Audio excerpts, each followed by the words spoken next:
Royal media news, बातम्या आणि बरच काही.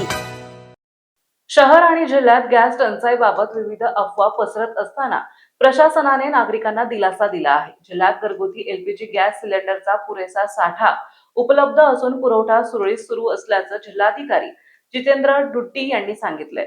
नागरिकांनी कोणत्याही अफवांवर विश्वास ठेवू नये असे आवाहनही त्यांनी केले आहे. जिल्ह्यातील सर्व एलपीजी वितरक आणि तेल कंपन्यांकडून मिळालेल्या माहितीनुसार घरगुती गॅस सिलेंडरचा पुरेसा साठा उपलब्ध आहे. त्यामुळे सध्या गॅसची कोणतीही टंचाई निर्माण झालेली नसून नागरिकांना नियमितपणे सिलेंडरचा पुरवठा केला जात आहे, असे प्रशासनाने सांगितले.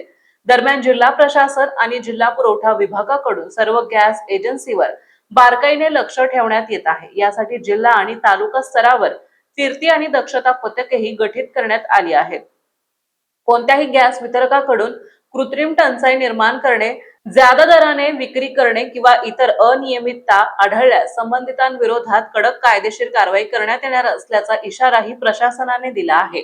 तसेच रुग्णालयासारख्या अत्यावश्यक सेवांना आणि विद्यार्थ्यांच्या शासकीय वसतिगृहांना गॅस सिलेंडरचा पुरवठा प्राधान्याने करण्यात यावा अशा सूचनाही प्रशासनाने संबंधित यंत्रणांना दिल्या आहेत.